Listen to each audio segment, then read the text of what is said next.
नमस्ते। मैं महेश कुमार कुलदीप एक बार फिर कक्षा 10 के पाठ सूरदास के पद के चौथे और अंतिम पद के साथ उपस्थित हूँ। इस पद में गोपियों ने कृष्ण की चतुरता पर व्यंग्य किया है और कृष्ण से अपनी विरह वेदना को दूर करने की कामना की है। साथ ही इस पद में भी गोपियों की विरह वेदना का मार्मिक चित्रण मिलता है और गोपियों के प्रेम की एकनिष्ठता के दर्शन होते हैं। तो आइए पद पढ़ते हैं। हरि है राजनीति पढ़ी आए, समुझी बात कहत मधुकर के, समाचार सब पाए। एक हुती चतुर हुते पहले ही, एक अति चतुर हुते पहले ही, अब गुरु ग्रंथ पढ़ाए। बड़ी बुद्धि जानी जो उनकी, जोग संदेश पठाए। उधो भले लोग आगे के, परहित डोलत धाए। अब अपने मन फेर पाइए, चलत जो हुते चुराए। ते क्यों अनीति करें अपुन, जे और अनीति छुड़ाएं। राज धर्म तो यह सूर जो प्रजा न जाहि सताए। उद्धव और गोपियों के बीच में वार्तालाप चल रहा है। उसी समय एक भौंरा कहीं से उड़ता हुआ आता है और उस भंवरे की तुलना गोपियां उद्धव से करती हैं और कहती है कि हे सखी, कि उद्धव जी भी हरि से अर्थात कृष्ण से राजनीति पढ़कर आए हैं। तुम समझी कि यह मधुकर अर्थात उद्धव जी क्या कहना चाह रहे हैं। ये हमें प्रेम का मार्ग छोड़कर योग के मार्ग पर चलने की सीख दे रहे हैं।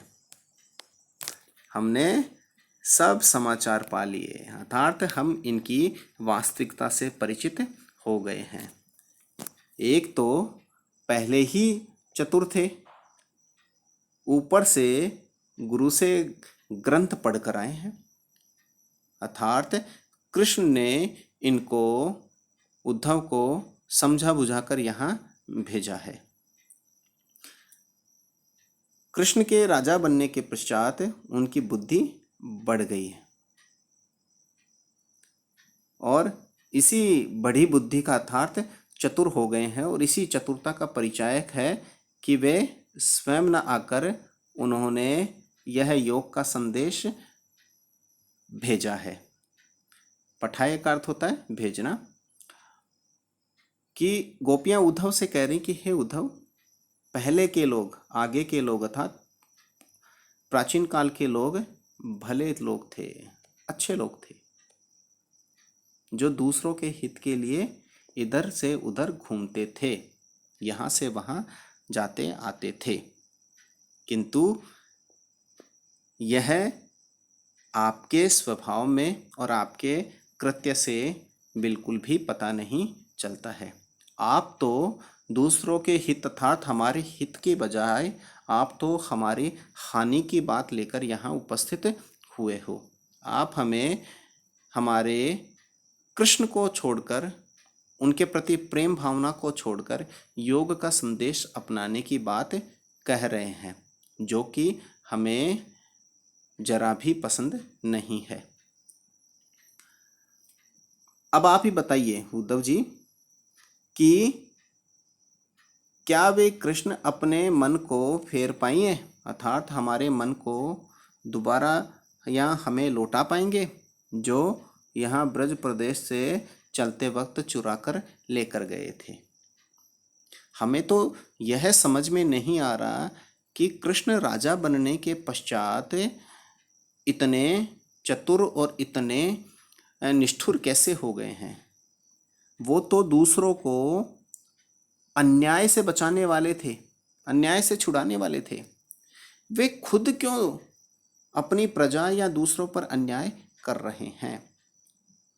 भाई, राजा का धर्म तो यही कहता है कि अपनी प्रजा को बिल्कुल भी न सताया जाए और हम कृष्ण की प्रजा है और हम कृष्ण से आशा करते हैं कि वो अपनी प्रजा को सताने की बजाय अपनी प्रजा के दुख को दूर करे।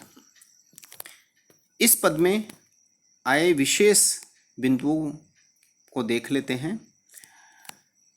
समाचार सब में सवर्ण की आवृत्ति के कारण और गुरु ग्रंथ पंक्ति में ग वर्ण की आवृत्ति के कारण अनुप्रास अलंकार है। पद छंद है, यह पद गाया जा सकता है इसलिए गेयात्मक शैली है। और गोपियों और उद्धव के बीच में वार्तालाप चल रहा है इसलिए वार्तालाप शैली भी मुखर होती है। भाषा ब्रज है, वियोग श्रृंगार रस है। यहाँ गोपियों की वाक चतुरता मुखरित हो रही है, अर्थात गोपियाँ बात करने में कितनी चतुर हैं कि वे उद्धव के द्वारा दिए जा रहे योग के संदेश को अरुचिकर और बिल्कुल खराब बताकर उन्होंने अपने प्रेम और प्रेम मार्ग के महत्व को सिद्ध किया। कृष्ण के प्रति गोपियों के अनन्य प्रेम भाव का भी यहाँ दर्शन होता है। आइए हम इस पद के भावार्थ को एक बार फिर से देख लेते हैं। इस पद में गोपियाँ श्री कृष्ण के वियोग में स्वयं को दिलासा देते हुए कहती हैं कि कृष्ण ने राजनीति पढ़ ली है। वे मधुकर अर्थात उद्धव के द्वारा सब समाचार प्राप्त कर लेते हैं और उन्हीं के माध्यम से संदेश भी भेज देते हैं। उद्धव एक तो पहले से ही बहुत चालाक है, ऊपर से कृष्ण से राजनीति पढ़कर और भी चतुर हो गए हैं, जिसके कारण बड़ी चतुराई से कृष्ण द्वारा भेजा गया योग का संदेश हमें दे रहे हैं।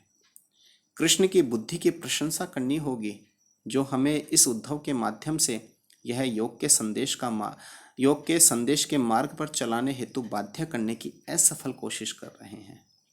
गोपियाँ कहती हैं कि हे उद्धव, पहले प्राचीन काल के लोग बहुत ही अच्छे सज्जन होते थे जो दूसरों के हित के लिए यहाँ से वहाँ घूमते फिरते थे। इस कथन के माध्यम से गोपियाँ उद्धव पर व्यंग्य करती है और कह रही हैं कि वे गोपियों के कल्याण हेतु नहीं आए हैं। कृष्ण को भूल पाना तो आसान नहीं है, अब तो हमारा मन हमें वापस मिल जाए जो उन्होंने ब्रज से जाते समय चुराया था। गोपियाँ कहती है कि उन्हें यह बात समझ में नहीं आ रही है कि कृष्ण दूसरों को न्याय का पाठ पढ़ाते हैं, अन्याय से मुक्ति दिलाते हैं। वे स्वयं इतना बड़ा न्याय कैसे कर सकते हैं? अब तो वे राजा बन गए हैं और राजा का परम कर्तव्य यही होता है कि वह अपनी प्रजा के सुख दुख का ध्यान रखे, न कि प्रजा को सताए। उम्मीद है कि आपको यह सामग्री पसंद आई होगी और आपके अधिगम हेतु यह सहायक बनेगी। धन्यवाद।